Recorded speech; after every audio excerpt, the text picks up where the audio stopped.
and welcome to tonight's edition of The Probe. In the next 60 minutes, it's a post-mortem of recent happenings in Parliament. I bet you're aware of it by now.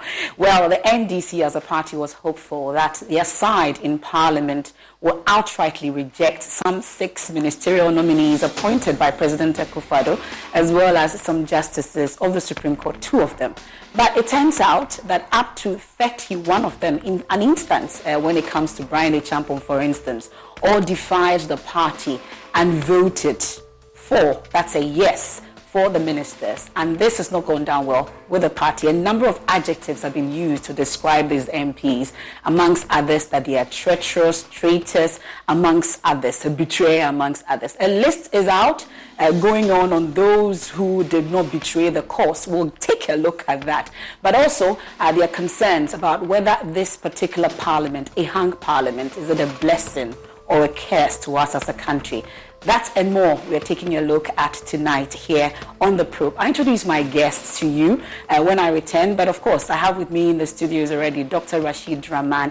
He's with the Institute of Parliamentary Affairs, ASEPA, and he joins me. Also via Zoom, Dr. Kwame Asante.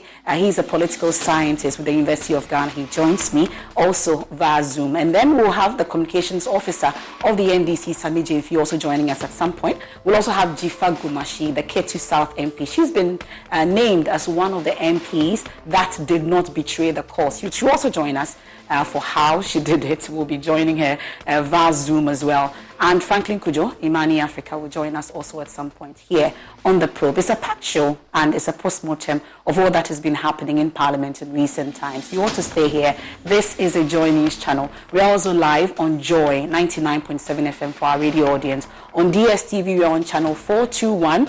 On Go TV, it's 144. We're on all our social media platforms, Facebook, Twitter, and also on YouTube. Do join us with your thoughts and comments as well. This is The Probe. I am Emefa Apawu. A quick turnaround, then we get talking. Please do stay with us. Them are relatives, but it's all about them. And I call on you that look them in their face against them for the Republic of Ghana, for the of our country. The Speaker, this will not be a vote by the minority alone. We are sending a signal to the national community. We are sending a signal to the Ghanaian taxpayer that we care. We are sending a signal to everyone that we in the NDC we care. Join us and let's reject them. And collect you, please reject the appointment. Reject the appointment in the name of Ghana. Because Ghanaians are watching us. The situation isn't good. Our economy is in bad shape, a very bad shape. It calls on all of us to sacrifice. And that is why, Mr. Speaker, we are ready. We are ready to fight. And we are calling on them to join on us to sacrifice by rejecting the nominees and to send a signal to the President that, Mr. Speaker, we are ready to act. Mr. Speaker, it is sad. It is sad. It is clearly sad. Because, Mr. Speaker, it looks like the government of the day doesn't seem to care and doesn't seem to pay attention to public opinion. Doesn't seem to pay attention to public opinion. Public opinion is clear on this matter. What we're asking of them is not just something that party leadership is asking. It's actually something that the nation is demanding. We're talking about millions of Ghanaians expect that. Even foreign government can see it and asking that it be done. How much more us? Now, so if there are any MPs, and I know, I haven't been an MP myself, I do know. I mean, in the House, you have what you call friendships. And what I want to, again, signal is us. The position that we are taking is not a position that is against any individuals. Some of those who are being, what you call, appointed, nominated, are friends of mine. But this position, a position for Ghana, we are saying that it is simply not right in the midst of this crisis to allow this government to continue keeping the size of the government that they do. The day the president decides that, it is true. It's not only the NDC that's calling for it, the people of Ghana are calling for it, even foreign government are calling for it. Let me do something about the size of the government. They can renominate, and Some of those same individuals will have no issue. We have no problem with them as individuals. The problem we have is a principal position. In that principal position, we believe that our MPs are conscious that the burden they carry is not a burden that they are just carrying on behalf of the NDC, but much more. They are carrying that burden on behalf of the millions of Ghanaians who expect that something be done. But we are talking about the president, his vice, and the government. We just don't care. That's their attitude. We don't care. The country can go to anywhere. We are going to do what we've got to do. The boys must have jobs. The girls must have jobs. Let the whole country go through a haircut. We are not going to allow for any haircut as far as our governance is concerned. So that actually should be a cause for concern. So I think, have you instructed them to stay in the house and vote against it, or they should leave? Because many said this is a secret ballot, remember? To vote against it. So they should stay. Apps to vote against. But remember, it's a secret ballot. Yes, we know. I'm going in addition to that. We know that. It's a secret ballot. Sure, we know. But we don't have the power. You know who? NDC MPs learned that on the 7th of January 2021. Mm-hmm. That can prove disastrous for you. We are aware. We've taken all that into consideration. So what are you doing? We are going to ensure that they do exactly as the people of Ghana expect of them to do. When it's a secret ballot. What the millions of Ghanaians expect of them to do. To understand that this is nothing personal. You have a lot of faith. You have a lot of faith in your 136 members of parliament. Yes, because I do understand. I do feel that they appreciate what is going on in this country, the gravity of the situation, and the cause, not just from NDC, but from the millions. Do you millions. understand the consequence from the party if they break ranks and possibly someone votes and you may not even know the person? Do you understand? Have you told them what the consequence? How do you know we may not know? Well, MPP hasn't found out the person who voted for Abang Bagbing still. So I guess that's why I'm believing that you may. I tell you, we will put mechanisms in place to be able to know. Fortunately, the MPP seems panicking. They are afraid of their own shadows, and they are trying to run away from the vote. We insist on secret balloting, and we will vote accordingly. We are optimistic because we strongly believe the NDC Minority Caucus will not betray the stance of the party and the stance that the people of Ghana have come together to ask us to actually implement. So we are urging our colleagues on the majority side to come to the chamber now so that we can start the voting. We want the voting today and not any other day. It should be done today, Friday, 24th of March 2023, and not any other day. We want to move on, and I believe that the people of Ghana will get the decision that is required.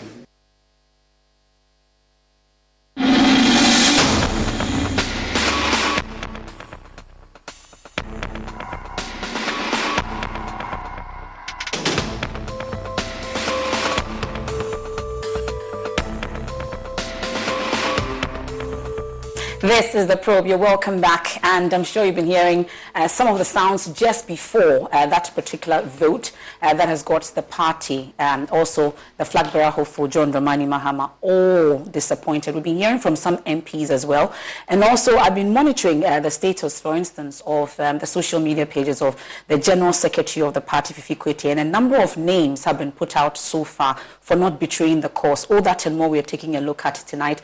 A hanged parliament, a blessing or a curse to this country, because people were hopeful that this will be a blessing, but it turns out some say it's become a curse. But these and more we are taking a look at tonight. Dr. Rashid Rahman, Executive Director of the Africa Center for Parliamentary Affairs, is my guest in the studio.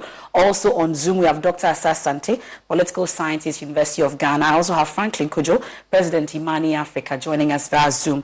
Also, Abla Jifa Gumashi, MP for Katy South, joins us. She's been singled out for praise as well. And Sammy Gyamfi, Communications Officer of the NDC, also joining us via Zoom. Thank you so much for joining us, ladies and gentlemen. You're welcome to The Probe.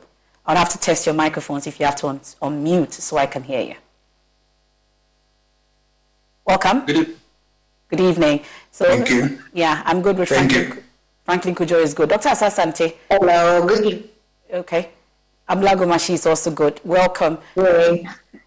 Dr. Sasante. Yeah, good evening, MFA. Okay, everyone is good. Thank you so much for joining us once again. It's only right that I start with Gyamfi Gomashi, MP for Ketu South. I've seen that you're one of the first names that... good evening, MFA. Good evening. Welcome once again.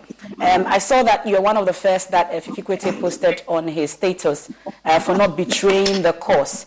And I heard him talk about the fact that some mechanisms have been put in place in that interview with my colleague, Evans Mensah. Really, how did you prove your innocence? How did you show to the party that you did not vote a yes for any of the MPs?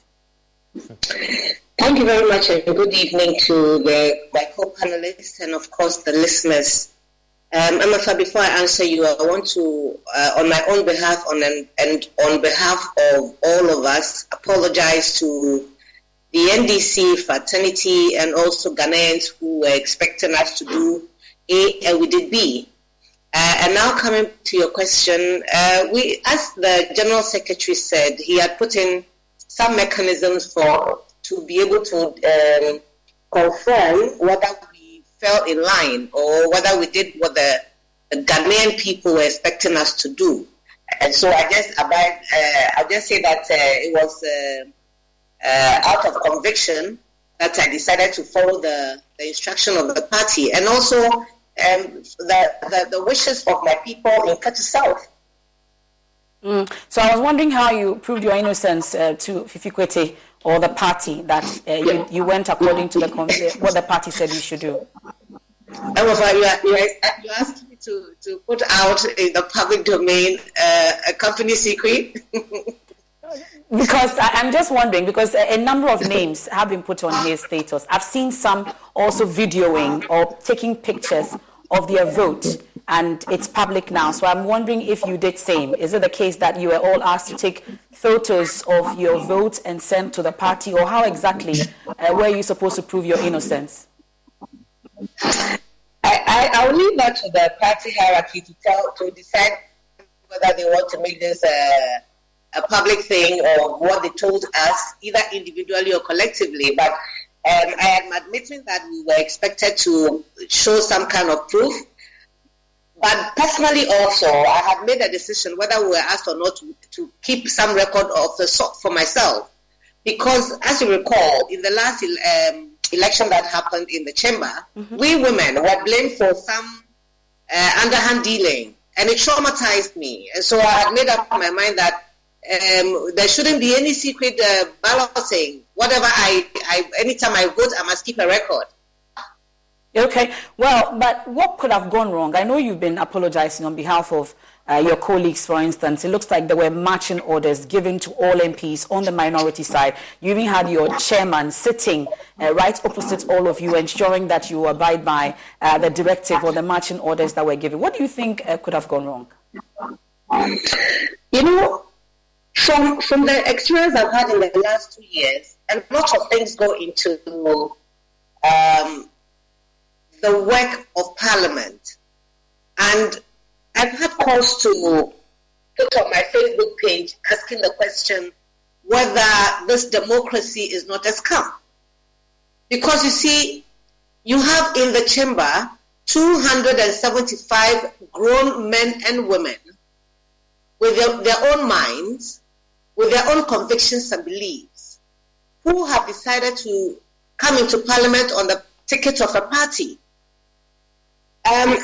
In one sense, the democracy makes you lose who you are because you have to, as the whip system we practice dictates, you have to fall in line. And so I realized that relationships, loyalty, all other things can change a person's wish to follow the directive. I'll be surprised if, for example, I ask you, Amafa, whether you believe in Gyamfi Gomashi and you supported to contest an election. I'll be surprised if you said no, right? Because you watched me over the years. I'm sure you believe that I'm capable of doing the work that I put myself up for. But if anybody told you that, don't support Gyamfi because that is the whip system, you will shake. It is what it is. This is what we have settled for. This democracy doesn't allow you to sometimes perhaps obey the whip system. Okay. Which is unfortunate. But I've made up my mind that I'm following the whip system. I'm a Jerry baby, you see. Well, let's bring in Mr. Sammy Gyamfi. We are grateful once again. That's the communications officer of your party. So I'm curious about the mechanism that was put in place to prove the innocence of or otherwise of these MPs. In an instance, we had up to 31 MPs on the minority side in spite of the marching orders. Really, I'm sure investigations are still underway. Preliminary findings, how does it look like? Oh, a very good morning. Good evening to my colleague panelists and viewers across the globe. However, I think the most important issue that those watching us this evening are interested in has to do with the stance of the party on what has happened in Parliament, the vote on the ministerial nominees. And as National Communications Officer of the party, I can tell you that the party is very disappointed. We've indicated that in an official press statement, which was signed by the General Secretary. We condemn in no uncertain terms the decision by some NDC members of Parliament to lend their support to the recklessness of the Akufo-Addo NPP government. Nothing can justify that betrayal. And as we indicated in that statement, and the former President, His Excellency John Dramani Mahama, has indicated in a Facebook post, what it did is not only a betrayal of the rank and file of the party or the will of the party, but a betrayal of many Ghanaians who were looking up to them to put this wasteful and reckless Akufo-Addo government in check. But that notwithstanding, the NDC as a corporate body still maintains that the size of government is bloated. We maintain that President Akufo-Addo must show that he is sensitive to the current economic crisis Ghanaians find themselves in, and show by example that he is willing to cut down on expenditure by downsizing his government. We'll continue to make that call as a responsible opposition. It doesn't matter that a handful of members of parliament in our party who are completely out of touch with the mood of the country and the expectations of the people have chosen to do otherwise. The party's integrity remains intact, and we will continue to do our job as a responsible opposition. On the party's integrity remaining intact, for instance, it appears that a number of people, because you have the opportunity in Parliament, when it matters most, it appears that did not happen. You did not do what Ghanaians wanted you to do. Do you feel that Ghanaians still feel that you are the most viable opposition when it comes to you doing what you say you would do? Because you gave marching orders that was not followed. Well, gauging public sentiments on what has happened in Parliament, it's very clear that many Ghanaians are disappointed in the party, because members of Parliament are elected on the tickets of parties, or they stand independent. In this case, the 137, now 136. 92% of households that start the year with Peloton are still active a year later. 92% because of a bike? Not just bikes. We also make treadmills and rowers. Oh, let me guess, for elite athletes only. right? Nope. It doesn't matter if you're an avid exerciser or new to working out. Peloton can help you achieve your fitness goals. 92% stick with it. So can you. Try Peloton bikes, tread, or row risk-free with a 30-day home trial. New members only. Not available in remote locations. See additional terms at onepeloton.com/home-trial. Members of the minority caucus were elected on the ticket of the NDC. So what they do sometimes, has a certain collateral effect on the party. But I'm here as a spokesperson of the party to tell them that those members of parliament are on their own. It's like in company law, we have something we call ultra vires acts, when directors of the company choose to do things against the objects of the company. What the MPs have done was not sanctioned by the party. They did contrary to what they were advised by the party. And let me say, voluntarily agreed to do. Nobody imposed anything on them, because all of us understand that given the times we all find ourselves in, the opposition has a responsibility to put the government in check relative to its expenditure on its bloated sides. And so, yes, MFI, you may be a parent with, say, 10 children.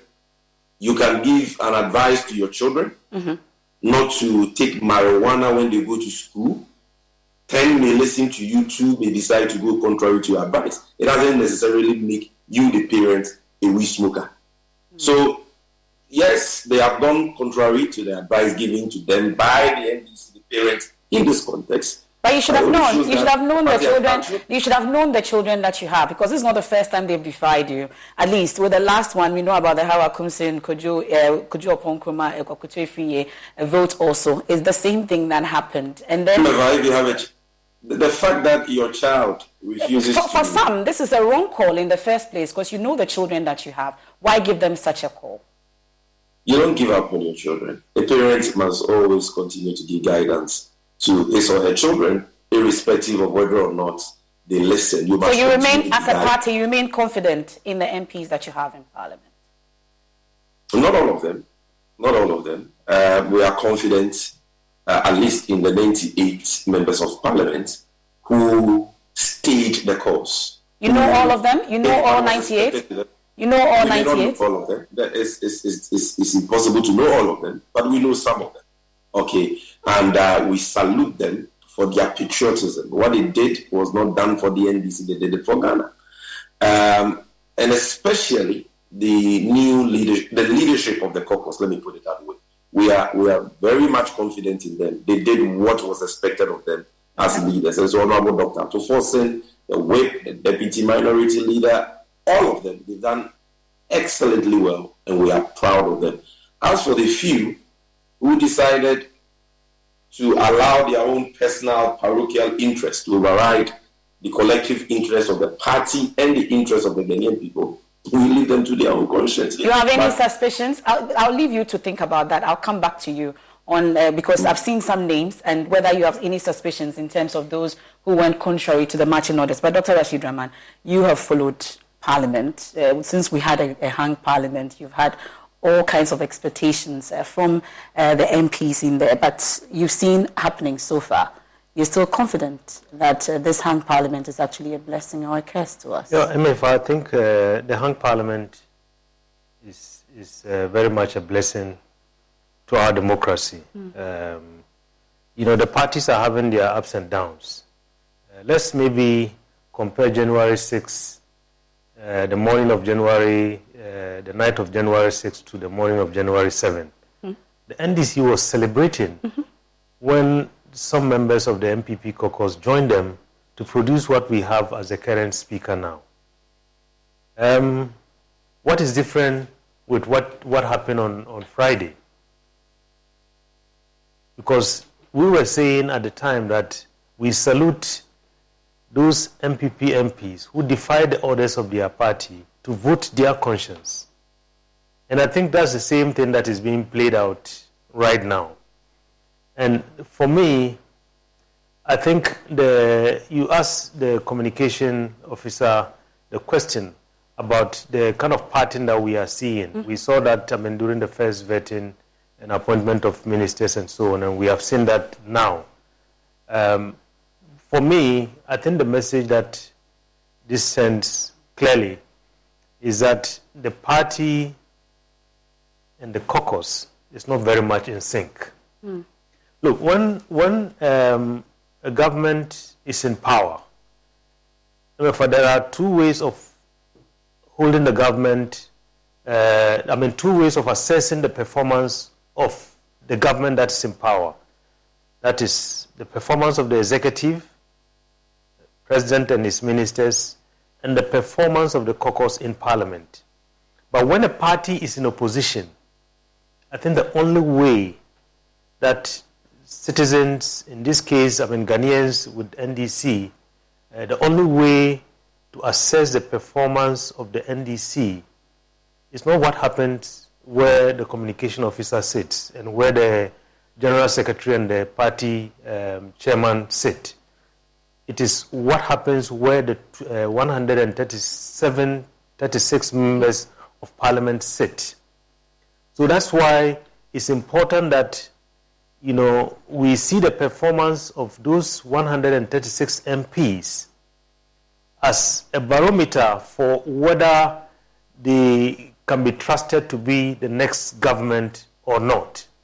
And so it is very important, I think, in my view, for there to be, a show of unity between the party and the caucus. Okay. You can say anything that you want. At the end of the day, Ghanaians are disappointed by the action of the 136 caucus in parliament, not by what is happening at the NDC headquarters. So that is why I think is very, very important that in this hung parliament, we want to see more and more some level of unity between the party and the caucus. In parliamentary research that we do, there is an age-old kind of theory, which, the jury is out there. It says that, it questions whether an MP is a trustee with independence or a delegate with a mandate. What it means is that if you are a delegate with a mandate, each time you have to decide, before the Right Honourable Speaker puts a question, you go back to those who send you to Parliament to say, how should I vote, and so on and so forth. But most people reject that. They say the MP is a trustee with some level of independence. So at the end of the day, I think we want to see the party do all the things that it wants to do behind the scenes and then leave the internal system. Because otherwise you are going to have people who defy you and say, look, we are going to defy this instruction. The two parties, over the last couple of months, we've seen when the rebels in the MPP came up, we saw directives issued by the party head office. What did it do? I don't think that it changed the minds of those MPs. It rather even emboldened them. The NDC came up with this directive, and this is the outcome that we have seen. So I think the parties, should learn some lessons about these happenings and make sure that they put their house in order. We make sure that we have, many people have said most of these are parties, the two major parties don't have internal democracy. How are decisions made? We saw in the last, in the reshuffle that happened, we saw the rebellion that we had within the ranks of the NDC. Many of the caucus members came out and spoke and said, we are unhappy, we were not consulted. This directive that was issued, was the caucus consulted? How was the consultation done? Was it democratic? You can say all the things that you want to say, that members, MPs go to parliament on the ticket of a party and so on. But like your first speaker said, there are so many other considerations. Some of the members of their caucus have family relations with some of the ministers. There are religious relationships. But we are at a point where Ghanaians say we should reduce size of government. So indeed. That's where we are all going. Yes, that's where we are all going. And so the point is that in order for the NDC to be cocksure that, all our 136 members were going to vote the way we wanted. Mm-hmm. I would have thought that some lessons would have been learned. I would have thought that some work would have been done to ensure a very tight, united front. Okay. So that they go in there and project an image that they are a government in waiting that we can trust as Ghanaians. Okay. But right now, I think their brand is damaged. They have a lot of work to do. Let me go back to Zoom, and I still have Franklin Kujo. For him, he thinks that 2024 is slipping away from the NDC. I'll take your thoughts on that, so you give me further details on that. But Dr. Asante is a political watcher, looking at all that is happening. What's your own interpretation of what you've seen so far in Parliament, Dr. Asante? Yeah, MFA, thank you, and good evening to my fellow panelists. Very interesting. I must say that I'm highly disappointed in NDC, caucus in Parliament. They failed this country big time. Even though I know that when you are operating a system like that, there is always the tendency for MPs to go against the party's position. But one would have thought that giving the importance of the issue under consideration, that is for the government to reduce its size. We were hopeful that the party, and giving individual members of Parliament the things they said about the size of government over and over, and then when the real time came, they left us in this manner. For me, it brings a lot of things to the fore. One, trust issue. As I sit here, I don't trust them one bit. Right.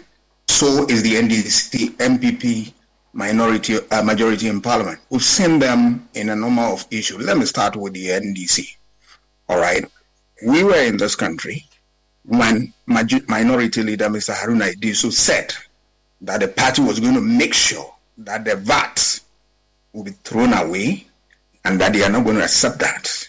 During the voting, one person was disappeared, and the rest of the story, we know it too well for me to recount it here. I have also listened to the former minority leader in one of the programs in Accra, where he did say that they have never been, they have left the government, giving the government that leeway that they have not been able to exercise their, regulatory role over the executive, very much so. That is a disappointment, because we put them there to, as it were, to be our representative.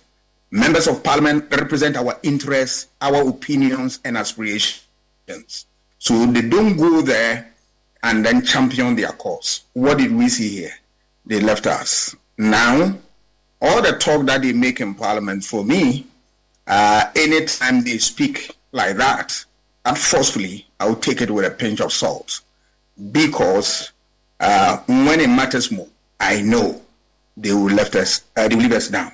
But let me move on to the second issue. I'm also not surprised, because if you look at the system of government that we are practicing, the hybrid system, it's, a fusion of both parliamentary and presidential. And under parliamentary system of government, we have what we call a strict party discipline, where because of a vote of no confidence that exists in that system of government, if a party doesn't listen, members of Parliament do not listen to their party, and they want to go and vote anyhow, they will have a collective damage of losing power as, opposition leader begin to filing a motion of vote of no confidence to remove the government. So you dare not. But when you have a hybrid, such as ours, what we are seeing over the years, it means that the presidential bit is what you see here at play, where there is a weak party discipline. Now the party can issue instruction and people can, do otherwise, simply because there is a fixed tenure of office for the government, for which reason you cannot remove the president from office unless he crosses the line through impeachment and all that. So they are safe to be in parliament, and they can decide to do something against the interest of the party. But you see, in politics, the interest of the people is paramount. That yes, you have your individual interest. If you look at some of them have friends and family relations and all that, we agree. But the collective interest of Ghanaians is what matters most, for which reason we put MPs there. So if they go there and decide that they will carry their interests forward and then leave us behind, I'm afraid, we cannot say much, but that we have taken political notice of what they have done. And that when the time comes for us to renew their mandate, that's the time we also tell them what we think.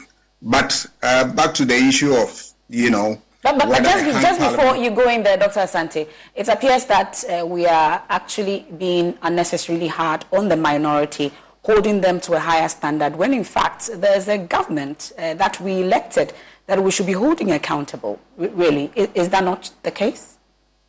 But it takes the two, the minority and the general public, to ensure that government does the needful, all right? So they have a bigger responsibility as our representatives in parliament.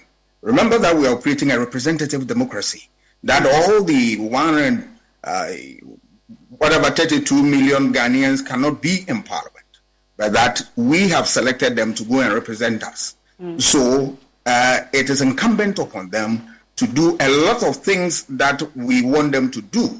And that is not to say that we also as a society, we have checked our responsibilities. Civil society, individuals, and what we are doing is part of the process. But they in parliament, I cannot go there and vote. And so is the case when you also go to parliament, you can't vote. But they, when it matters most, we expect them to do the needful. What they have done so far, all right, for me, they have really caused pain to the Ghanaian society, and some of these things translate into voting. Right? I'm not surprised that people have started commending those who told the lines of the party.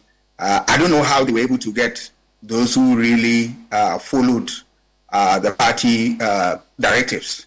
The only thing would be that we ask them to take photos and whatnot, which is an aberration. And when you look at the rules regarding secret ballot and the rest of them, but that issue is another that we can look at another time. But all that I want to say that I'm highly disappointed, because if you have opposition that is supposed to hold government accountable for its actions and inactions, and at the 11th hour it can disappoint you like that, then where is the hope? For me, now if you look at the bigger picture of what this hang parliament, as to whether it's a blessing or a curse, it is a blessing, but the issue is, will our MPs be able to stand for us when it matters most? Okay, let me bring where the question is. Let me bring in Mr. Kujo. Mr. Kujo, so I saw your post immediately after that vote, and at the end of it, for you, 2024 may be slipping away from the NDC. How bad can what happened on Friday into Saturday hit the NDC in an upcoming election for you? Well, maybe that was an advocacy point I was actually trying to make, because as you see, in a representative democracy, clearly speaking, especially the kinds of democratic practice we have in this part of our world, you can only hope that the representatives in parliament, the opposing side, will do the needful, because some of us can shout, and indeed we've been shouting, we've been saying all the right things, and we never really get to be listened to.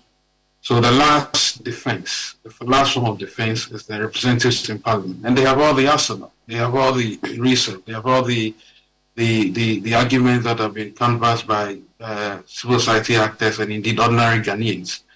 And so this particular issue was quite a thorny one. It was a very important matter, especially because we've been saying time without number that the kind of administration we are running, the type of government system we are running, can no longer be sustained, and our finances can no longer cater to the needs of these ever bloating debt reading type of governance system that we have adopted for ourselves. So the least we expected was some form of representation that would send signals to the government, especially the president, that it's no longer rhetoric, that the concerns of the Ghanaians express about the size of government, it's no longer funny, essentially, and that there are some serious persons who think that these matters must be treated before the necessary attention and the urgency with which it must be attended before the necessary attention and urgency. So I was quite really, really surprised and quite disappointed at the same time that this actually happened. But let me just say that maybe on hindsight, the strategy the caucus should have adopted, and maybe the party should have adopted, should have been a boycott, because then we would not have anybody sitting in parliament, because you will not be seated there in any case to vote anyway, right? And that would have been much louder, and then we would have saved ourselves this witch hunting and name calling that is actually going on right now. This sounds more like Gestapo at work, where people are now trying to fish out people who must have voted one way or the other. I'm sure strategy-wise, I think it was a big mistake, especially when previous appointments have been, the similar situations have occurred with previous appointments.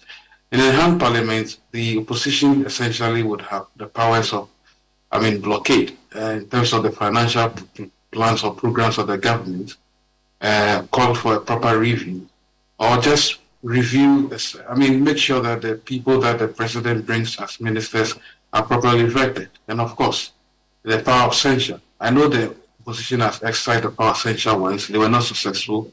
But on appointment, I don't think they've been quite successful at all. And on this particular one, I thought the strategy should have been a boycott rather than, asking people to vote secretly. And I do not really buy this whole argument about personal relationships that have been built, religious affiliations, tribal connections.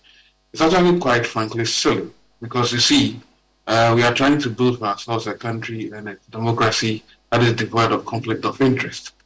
How do we cite the president for conflict of interest in one instance in the appointment of his relatives, and then the fact that because of personal relationships, tribal affiliations, and indeed religious connections, some people will decide that they will vote for persons they work with simply because, that should be the order of the day. There's a much larger issue to be discussed. The fiscal situation of this country is no longer funny, and I think we've given the president enough room, and I think we've given him an escape route once more, because we've not been able to bite as we should have. Well, Mr. Sammy Gyamfi, I asked you earlier, but you mentioned that that's not the most important thing that people are looking out for. But really, did you ask your MPs on your side to actually take photos or videos of their votes as proof of innocence? Is that one of the mechanisms that the party put in place? None that I'm aware of. But MFA, let me clarify a few things, because some of the things Dr. Dramani said are not very accurate. First of all, he asked questions about whether or not there was consultations with the caucus before the party issued the directive we are discussing and so on. The answer is yes. There was not just consultations, but the suggestion for the party to go public with such a directive emanated from the caucus leadership. It did. I can tell you that, and I want to put that on public record, because I've heard a lot of people make comments based on the fact that they don't have the full picture. You understand? How many in Parliament our MPs are called upon to take decisions on a daily basis? How many times have you seen the mainstream party meddle or interfere in their work as parliamentarians by issuing directives? The party hardly does that. But on this occasion, the leadership made the suggestion that a formal position on that, communicated publicly, was important, because the issue of the size of government and the need for expenditure cuts is an issue of considerable public interest that a responsible opposition cannot be indifferent or passive about. And so that is why in discussing that proposal, the party decided to take this decision. And in any case, it was not an imposition. There was a meeting with the entire caucus. Mm-hmm. The issues were discussed dispassionately. I can tell you that representatives of the Council of Elders were there. I can tell you that the very top leadership of the party were there, and other higher ups that I wouldn't want to, mention.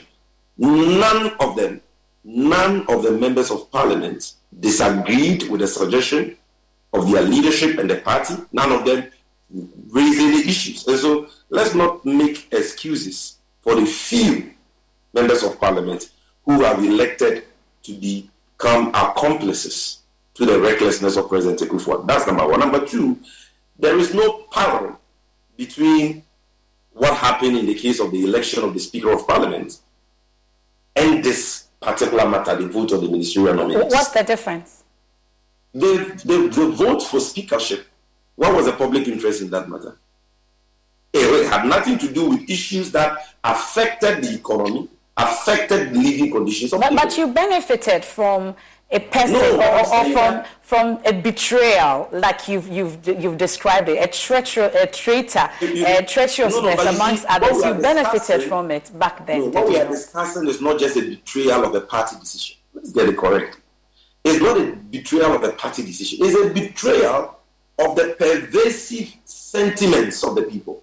Okay. In this country, civil society, religious bodies, everybody is calling on government to downsize, including the members of parliament themselves. You understand? Okay. Are we saying that for the fun of it? Are we saying that because of partisanship? No. We are saying so because we believe that it is in the best interest of Ghana, our nation, for us to run a smaller size of government and make savings which can be put into the productive sectors of the economy and in areas that benefits the people.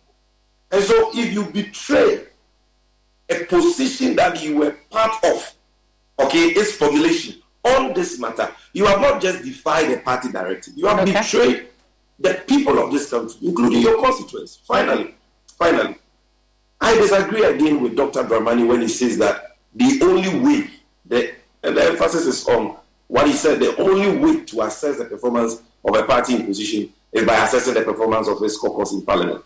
I totally disagree with that. I don't know where that is coming from. As assessing a political party, yes, will involve the assessment of the performance of various wings, arms, officials of that political party. So yes. But is your caucus in parliament not the most important in the scheme of affairs? Because you put this particular burden on them it's not the most important. To deliver for you. Don't confuse the caucus in parliament with the party. They are Can the party vote in parliament? You cannot. Can you take key decisions? But we have a voice. It's not just about voting. Okay. It's not just about voting. Can you take key decisions? The party has a voice. The party has structures. We have elected officers, appointed officers. You understand? Okay. We gave birth to the parliamentary caucus. So it cannot be that you say that the child, in this case, now has supremacy and preeminence over the party itself. Okay. And so if a few of them, even in parliament, not all of them, we have 136 members of parliament who were present there, NDC MPs. You are about 98 of them staying true to the cause of the nation. So quickly, I know that this is an issue that we'll be discussing the whole week, but let me find out quickly from you, Mr. Gyamfi, let me find out quickly from you. You still have confidence in the leadership, the current leadership of the caucus in parliament as we speak, because there are those who think that that abrupt change that you made, the divisiveness that it created, is now coming back to bite the party hard. That's got nothing to do with their performance. We are saying we have confidence in their performance as leaders of the caucus because they have proven to be faithful, trustworthy, and committed to the cause of the party. Okay. Well, so how are you fishing out those who broke ranks with the party, those who betrayed? That's not meant for the consumption of the public. But it's very. What will happen? What will happen to them once you fish them out? What will happen once you fish them out? I mean, members of parliament, they communicate, right? Mm-hmm. They have friends. And the party has its ears on the ground. we have our eyes on the ground as well. And so if the party picks up any intel that MPA was used as a conduit to compromise his or her colleagues, the party can investigate that. We don't have to come and announce that on television already. Is that what happened? Is that what happened? We had some MPs who were used? I was just giving you an example. Okay. The party can investigate that, see if there is any corroborative evidence, query members of... Thinkorswim is a dynamic suite of trading platforms designed for every kind of trader, no matter where you are in your trading journey or how you like to trade. Available on web, desktop, and mobile. Visit thinkorswim.com to learn more. Parliament, like we query executives when they act against the will and the position of the party. The party can do that, but these are not things that you want to discuss in the public domain. The most important thing is that the party still believes that government must downsize and cut down on the needless expenditures, which is what majority of Ghanaians are looking for. Okay. Well, thank you, Mr. Gyamfi. It looks like that's all time will allow us on that. But let me bring in Jifa Gomashi as well, just so that we can be wrapping up on this. But I want to find out from you, was there a camp infiltration of a sort? And going forward, how are you hoping that the party would deal with this such that we'll not have this recurring? Hello, Jifa. You have to unmute. Can you hear me, Jifa? Yes, we can hear you now. What We just froze. For me, is missing in this conversation is why nobody's asking, why nobody from the other side does not act as of people that it has given appointments to. Why is that not in the equation of the conversation? Sorry, we lost you at the beginning of the comment you were making. All of them on the other side should vote for the increase in the numbers. It looks to me as if the yardstick with which we are measured in NDC is different from what you use in measuring the MPP. And I think that it's unfair. So far, everybody's conversation is what we NDC has done and has not done right. I agree that it's wrong that we let the people of Ghana down by not rejecting the appointees. But why are we not questioning why? What kind of system is this that those who are in the wrong are always let alone and we are beaten to pulp all the time?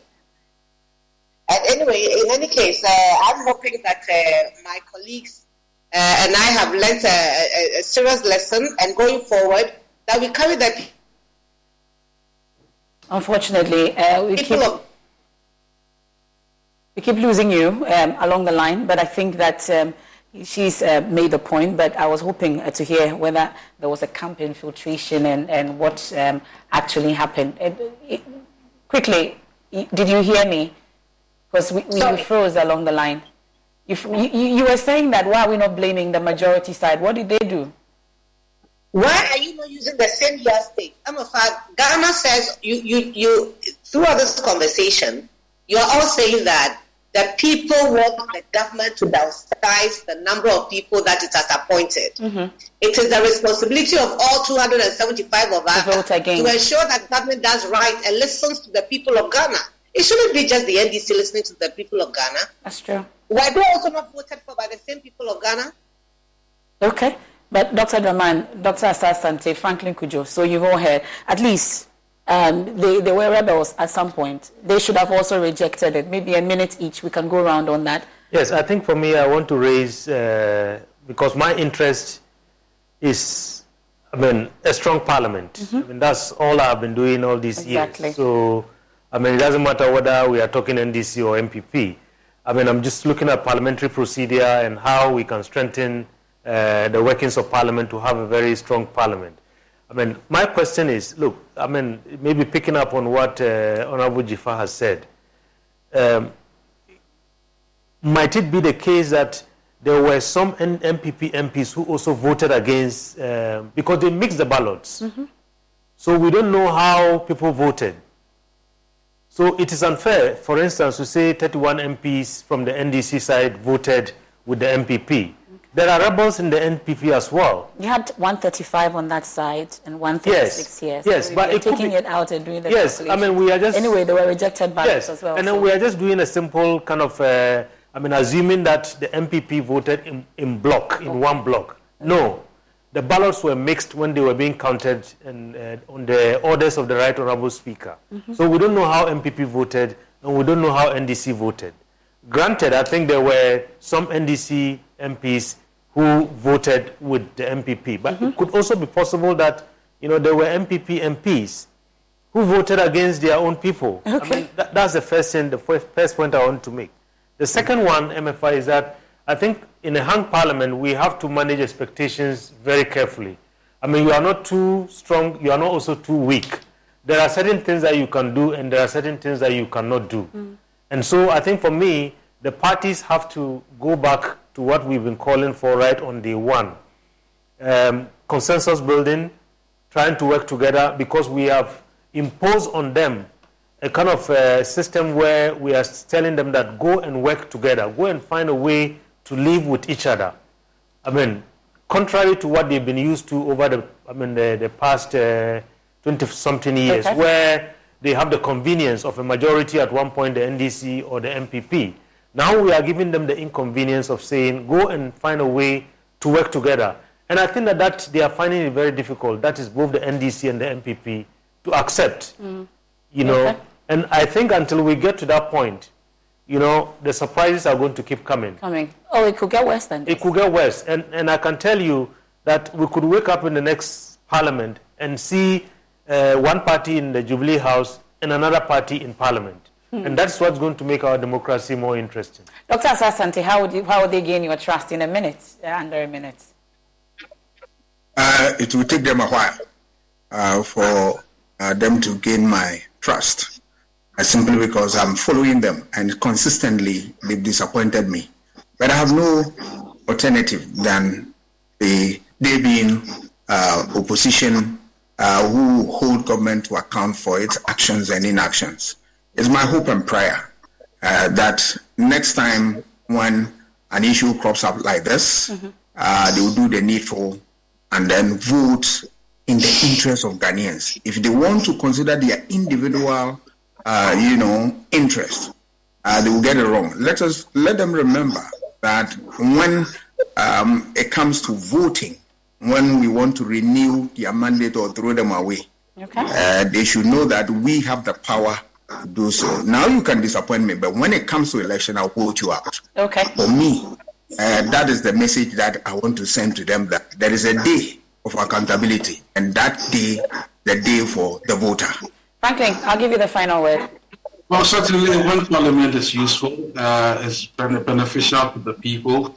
I think in this instance, the onus actually lies or laid essentially on the minority side.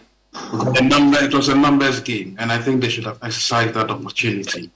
And let me just say that, scientifically, I've been asking myself, since those posts were vacated, that they were to be filled, I don't think there's been any particularly useful addition to the Ghanaian economy by the fact that those positions were vacant, right? I mean, apart from salaries that were saved, I don't think there's been any particularly useful addition to the Ghanaian economy. The reasons for which they should have been either realigned or completely abandoned, like the Chieftaincy Ministry. Okay. Thank you so much, Franklin Kujo, President, Imani Africa. I've also had in the studio Dr. Rashid Rahman, Executive Director of the Africa Center for Parliamentary Affairs. Also, Dr. Asante, Political Scientist, University of Ghana. Also have Abla Jifagomashi, MP, Ketu South, and Sammy Gyamfi, Communications Officer of the NDC, joining us for tonight's edition of the probe. Many thanks. I know that the whole week we'll be dominating discussions, and we'll have you again. Thank you so much. This has been the probe live on the Joy News channel, Joy 99.7 FM. There's more when you log on to myjoyonline.com. Many thanks, Bezet Suga. Thank you, for sitting in. Thank you so much. Have a good evening. I am MFR Power.